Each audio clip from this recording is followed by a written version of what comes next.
everyone, I wanted to share with you today 3 tips on returning to school as a single parent. So if you're like most single parents that I know, you're probably already broke, already stretched too thin, and already kind of struggling to accomplish all the things that you need to do in a day. So the thought of taking on another project, especially one as big and as important as school, it can be pretty overwhelming. But if you're also like a lot of the parents that I know, you're finding it hard to get satisfaction and fulfillment from the jobs that you can get.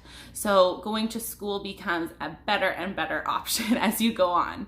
So the first tip that I have is get your kids on board.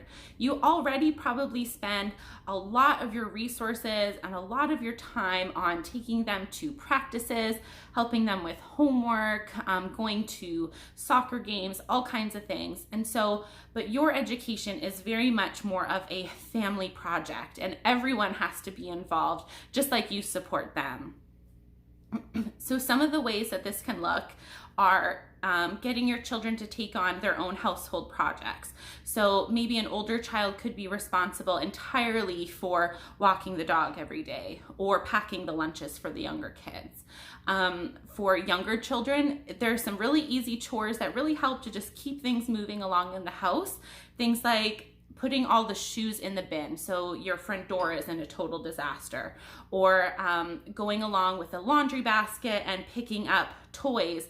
Even if they're not going back in a toy bin, at least they're being collected. Lots and lots of ways to get kids involved. They can wipe the kitchen counters or the kitchen table after meals, that sort of thing. It can be a bit of a time investment early on, but considering most school programs, especially if you're having to juggle a part-time program, you're probably going to be looking at a couple years. So investment early on will probably really pay off. And even though they might kind of roll their eyes at you right now, one day you'll thank them and they'll thank you for teaching them those skills. Number 2 is to simplify your meals. I grew up in a home where we had homemade meals every single night, no matter what. Very few times I can remember having a box of macaroni and cheese for dinner. I can maybe count on 2 hands how many frozen pizzas I ever remember coming across the table. So sometimes I put a lot of pressure on myself to cook a whole meal, meat, potatoes, veggies every single night. But there are definitely ways that you can simplify that. So you might just have to get more comfortable with, giving your kid a sandwich for dinner, or crackers and cheese with vegetables and fruit, or, macaroni and cheese a little bit more frequently than you might want to give it to them. But that's okay. You're in this for a short period of time and the payoff will be much better. And ideally, you'll have more time in the future to cook the bigger meals that you want to. But for now, just keep things really, really simple and kind of let go of some of the guilt that goes along with that.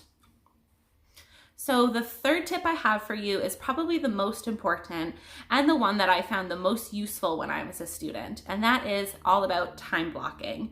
So you definitely want to look at your schedule ahead of time, a week or 2 weeks or whatever you like to do, and block out time to do homework, but then also block out time to not do homework. The reason this was really useful is because a lot of programs now, especially ones you might be interested in, are distance learning or online learning. And that's really convenient because you don't have to physically show up to a classroom, but at the same time, it's so easy to get distracted in your own home. And so I would find that I would sit down to start doing my homework and I would think, I have this load of laundry I need to put on. And so I would go to do the laundry and it would inevitably snowball into another task and another project, and I'd get on my phone and then my whole day would be lost. And so to avoid doing that, I started to say to myself, okay, I have 2 hours scheduled for my homework and 2 hours immediately afterwards to do whatever I want. And it becomes much harder to excuse yourself from the kitchen table or from your desk to do a task when you know that immediately after you have tons and tons of time where you can do whatever you like.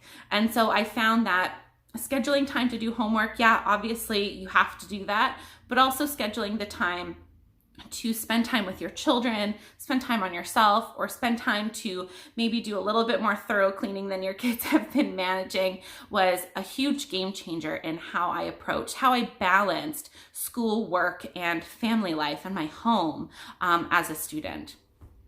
So I hope you give these a try. Please leave some comments with some other ideas that you might have for returning to school and having some success, especially as a single parent. I'd love to hear some more tips because I also plan on returning to school again. So I'll be going through all of this again very soon.